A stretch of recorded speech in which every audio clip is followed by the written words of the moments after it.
What is up, guys? It's your boy Jake.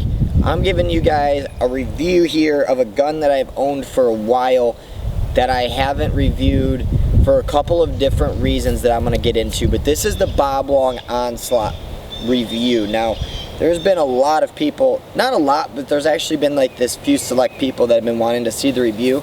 So I finally broke down. I'm just like, you know what? Fuck it, let's do it. So it's a gorgeous day outside. It's a little windy, so I'm gonna try to make do with what I've got right now. Okay, so the Bob Long Onslaught was sort of made off of the Insight platform. The Insight had some issues. This was supposed to fix those issues. Supposed to. Bob Long did a really good job. And what I'm gonna go into is one of the things. I bought this gun for a couple different reasons. One, I'm a Bob Long fan. Two, I shoot uncapped semi at Lone Wolf Paintball, especially during big games and stuff, I like to. Three, I got it for a smoking hot deal. I bought it brand new for like 550 bucks with this awesome anodizing, or like 600 bucks or something like that. So it's like, fuck yeah, I can't pass that up. So, and I was just like, you know what, it'd be good to do a review on. But it wasn't all of what I wanted it to be, okay? Now, let me get into like the G6R. Let me sidetrack a little bit. The G6R, my favorite gun personally, the VCOM, the Bob Long VCOM, which is, it's basically stands for Victory Changeover Motor, all that good stuff, were some of the guns that were like in its fucking peak. They were absolutely incredible. In my opinion, the VCOM is still pretty freaking awesome. I still use it. I still think that it's at the top of the game. I use it for tournaments. There's no other gun like it where you can change, you know, I mean, well, other than what Bob Long makes, like the Ripper and all that kind of stuff.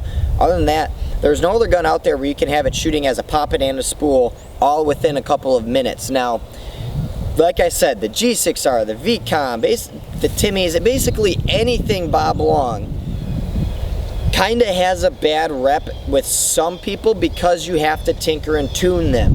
The G6R was one of my favorite poppets, and it really is like my favorite poppet, along with the VIS motor. The reason why is that gun, that G6R, was so damn consistent and indestructible when you actually got it working the way that you wanted it to.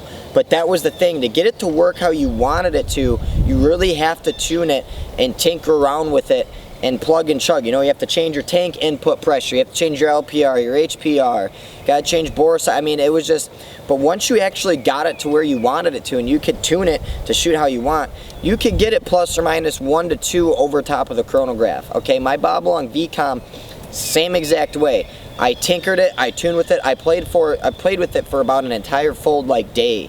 I did like 6 hours at the paintball field shooting. I shot like 2 bags, just getting it to exactly where I wanted the spool valve engine to be. And oh my god, it was fucking amazing. It shot 290, 290, 290, 291, 290, 290, just over the chronograph. It was just consistent, super fucking consistent. And that was what was like the best part about Bob Long guns. That, and they're super efficient. Everyone knows that. But to get Bob Long guns to that point, like I said, I had to spend like 5-6 hours, maybe less. I mean, I was talking throughout, you know, so I mean, it probably could have took me a lot less time if I wasn't, you know, jacking off at the paintball field at the same time. You know, there's these people that don't want to do it in the paintball community. I understand that. Bob Long guns aren't for everyone. They really aren't, okay? But when you get them to shoot the way that you want it to, oh my god, they shoot absolutely incredible. Because Bob Long guns got a bad rap because of that reason, that's when he came out with the Bob Long Insight, okay? Came out at, why I'm saying kind of a weird time, I'll tell you in a minute, but it kind of came out and it did have some, it had a couple of issues that did end up getting fixed, and the Onslaught was really supposed to put the nail in the coffin and fix it all. But this gun was Bob Long's answer to, you know what? You guys just want a gun like the Geos and the Egos and the DMs and the Vanquishes and that kind of stuff, where you just literally slap a tank on it and go play. This is it, okay? You don't need pressure testers. You don't need anything fancy for it. It looks sexy and it shoots, and it fucking shoots. You know, you don't have to do anything out of the box. You pick it up and you shoot it. That's what a lot of people wanted. They didn't want to have to take and test their pressures. But to me, when the Onslaught came out, especially sort of when the Insight came out, the one reason why I didn't do a review is because it's sort of outdated in my opinion, okay? And I'll tell you why, okay? you look at now how we play tournaments and how we basically play paintball pretty much a lot of places. It's all 10.5. I mean, there's still some places that are holding on to 12.5. I miss 12.5. I love 12.5.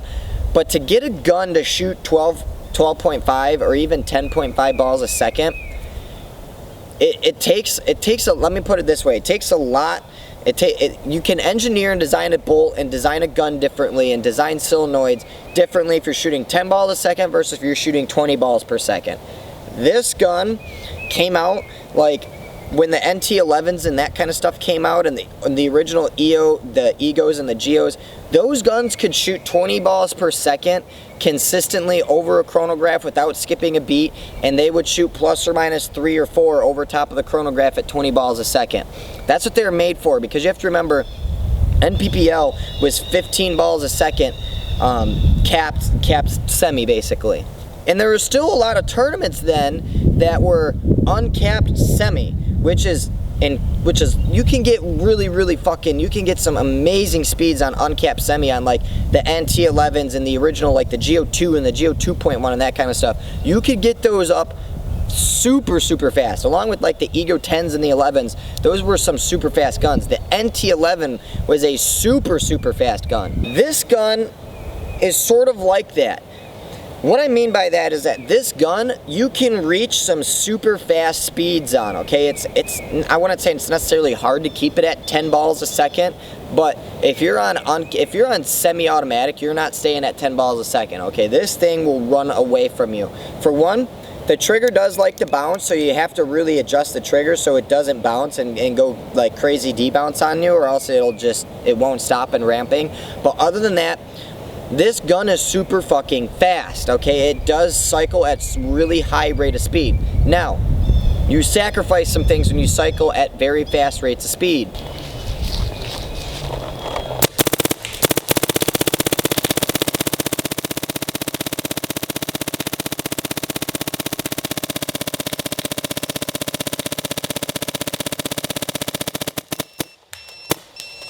For instance, when you're cycling that fast, you're not going to be that soft on paint, okay? You're going to either, well, I mean, you can still be pretty soft on paint, but not as soft as a Vanquish, okay? 10 balls a second is a lot slower than 20 balls a second. It's half the time. So if you're taking a Vanquish bolt, if you watch the speed of a Vanquish bolt cycle, it's like on a slow motion camera, it's really slow. It cushions the ball, then the air pushes it, and then it slowly comes back, and it shoots really nice. And that's how you get those super soft shooting guns. That's how the 3.5 works. That's how the DMs work. They're super slow bolts. They move really slow. They are really soft on paint, and they come back really slow, so that way you don't get that kick. And at the same time, if you go from shooting like a 3.5 or a CS1, and you go and you shoot a 2.1 with the original bolt, you're going to be able to feel and see that kick. And one of the biggest things that I can feel with this gun, going from like my DM or from even the VCOM, for instance, staying in Bob Long, is that I can feel this gun, literally, I can feel this bolt coming back and just smacking the back, okay? Because it's cycling at such a high rate of speed, and it really is. You can feel it. You get a very crisp shot, and what I mean by crisp is, like I said, you can definitely feel it. And you feel the entire gun working and moving with you. You don't get that with guns built today. You don't get that with the Vanquish. You don't get that with the Luxes. You don't get that with pretty much any gun built today. You don't get that in the higher end guns, and that's just because, like I said, you're shooting no more than 12.5 balls a second, so you don't need the gun to cycle that fast, okay? You don't need to have the solenoids be able to recharge and cycle that fast. Bob Long made this so it cycles fucking just so super fast, which to me, it's not needed, okay? It's just not. There's no tournaments around here in Michigan or anywhere that I know of that are uncapped semi or even 15 balls a second NPPL rules anymore. There's just not. So that's why I didn't really do the review on this, is because it's sort of outdated. It's just sort of, it's not needed. You don't need to shoot that rates of fire. But like I said, I picked it up because I do shoot that at Lone Wolf during some big games when it is, you can either shoot 12.5 balls a second or you can shoot uncapped semi. Let me tell you, being able to have this gun during an uncapped semi battle versus someone that's shooting a DM, a Vanquish, a Geo, or anything like, you have such a significant advantage because, like I said, I can hit 20 balls a second semi with this without even trying. I mean, this gun literally, it's that's what it's built for. It can hit that speed, no issue. But like I said, you don't need that today. So that's why I kind of thought Bob Long it kind of came out at a weird time when, like, you know, PSP was around. There was no NPPL. There was nothing like that going on. So I didn't think that he needed that fast of a firing rate of guns. So that's sort of why I held off on the review, because I didn't think it was needed because no one was buying it. But overall, it's super quiet. It cycles. It does shoot really, really nice. I haven't really broke any paint in it.